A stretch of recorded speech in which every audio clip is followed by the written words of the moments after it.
A relationship is always going to be held hostage at the level of depth of the person who is more shallow. Whoever is the more shallow person in the relationship determines the depth, because that's as deep as they can go, which means that's as deep as the two of you can go together.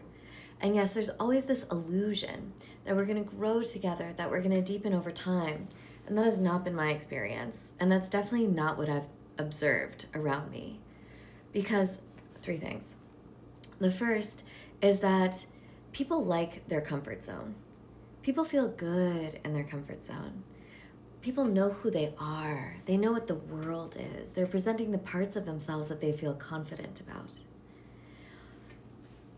All the things that we have words for, Davros, narcissism, defense mechanisms, all of those are things that happen when you try and get someone out of their comfort zone. And I don't think this is just gendered, but man, oh man, do I know so many amazing, magical, expressive, energetic women who meet these guys who are like, wow, I love your wildness. Take me to magic land. I want to go deep with you. And then when it comes time for them to actually do it, they resist and they fight tooth and nail. And they're like, later, I want to, but later. And there's always a reason. And you're just being breadcrumbed along for years and years about how deep it's gonna be. And then they sell you this lie that that's actually the depth. That actually sticking it out with someone long term, that buying a car together, that making adult decisions together, that's the real depth. As opposed to what was originally sold to you as a woman, which was real connection, real intimacy, real being seen and known, real transcendent states with each other, real sharing new experiences together. Because all of those things that for me feel like depth, right? Anything can feel like depth to anyone, but for me, that feels like depth. All of those things are on the other side of someone's comfort zone. All of those things are the bridge of vulnerability and taking a risk and not having it all together and letting yourself be seen in your messiness, right? Those are the things, surrendering, not having control, all those things. And then yes, maybe a little bit also like building the container over time and sharing your resources in a way that's vulnerable or whatever.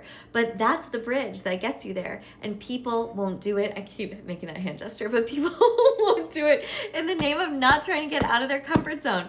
And here, okay, because thing number 2, right? When you first meet someone, there is that pulse, there is that spark, there is that mysterious erotic aliveness that shows up.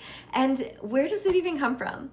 I can't explain it to you. I can't explain to you the difference between sometimes I meet someone and it feels like we're just 2 bowling balls, like just our masks or whatever are hitting up against someone and we're like little Sims in a video game. And other times you meet someone and it's like, oh my God, like I could actually sink into you. Like the person feels porous. It feels like you're a library and I want to read every book. It feels like there's a you in there that I want to get to know and that I can know, that I could go through me into you.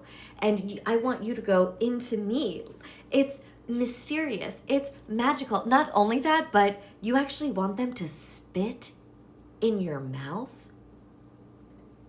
That's a gift. That is a mysterious alignment from the universe that has brought you to this other person, and it is accompanied by big energy. Even the most mundane people in this world, when they are falling in love, when they meet someone they are attracted to, are feeling tingles, baby. They are opening in ways that they haven't. They're having these initiatory experiences. They're letting themselves be taken on a ride and on a journey. And what happens is people will feel that initial pulse and they will then channel it into a relationship. And oh my God, I'm going to sound like a stoned teenager who just discovered polyamory for the first time, but I don't care. I don't care. Because people will open for that period of time. And then they will return to their comfort zone. They will return to their baseline. They will return what they are devoted to. And so if someone is firmly established and rooted in their own personal commitment to depth, to vulnerability, to connection, to intimacy, if that is their baseline, then yes, then Even if they start off as shallow, more shallow than the other person, they can be taken on that journey because that devotion and that commitment is there. But that devotion is rare. That devotion is rare. And being devoted to the pulse itself is rare. Thinking about, what does this aliveness want from us? Like almost like in Buddhism, like, to who can we dedicate the merit? Like, how can we be stewards of this gift that we have encountered? And how can we build an alchemical container of a relationship that best supports that? Instead, what people do is they take the pulse and they use it to create a relationship. And relationships are social structures that are nested within other social structures. The family, the hospital system, the educational system, the workplace system, the late capitalist system. And then in the name of love, you end up making all of these consolations towards those systems out of a good place, out of care for someone, out of wanting to see and know them, out of responsibility, out of being like, oh my God, grandma's sick, like let me go with you to the hospital while grandma dies. And then there you are, sitting under the fluorescent lights, just being in the internal logic of the hospital system. Or, oh yes, of course I want to meet your parents. That's a part of getting to know you. Let's go to Thanksgiving. But the thing is, all of those institutions are incredibly shallow. They themselves are usually incredibly role-based on punishment and reward, and have this underlying agreement of, if you feed us, we'll feed you. So if you show up and if you're a cute couple and you act the way we want you to act at Thanksgiving, then we reward you. And then everybody had a good time at Thanksgiving. And I can't even tell you how many of these social functions I've gone to that should have been deep. You're at a wedding, you're at a funeral, you're at a birth.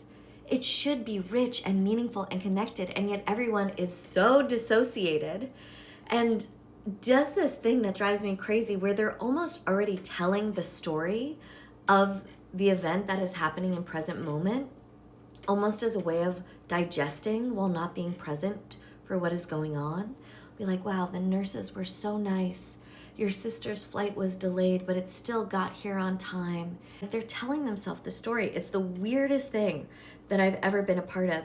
And that is how serving love becomes serving the relationship, which becomes serving the matrix, which becomes serving the illusion.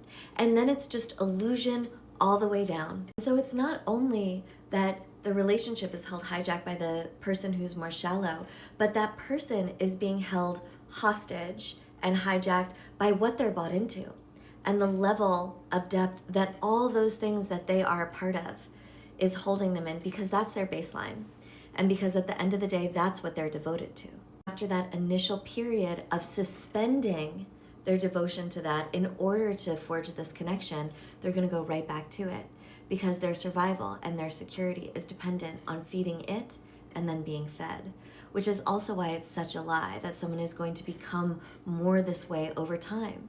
It's like, oh, do you mean that they're going to entirely decondition their entire upbringing? They're going to completely shift their allegiances. They're going to go through this tremendously terrifying period of taking some distance from the systems that entirely support them and give them their sense of self and context within the world, just because they like you, just naturally over time, even though the relationship has now been organized to feed the other thing, to exist within the context of all these systems.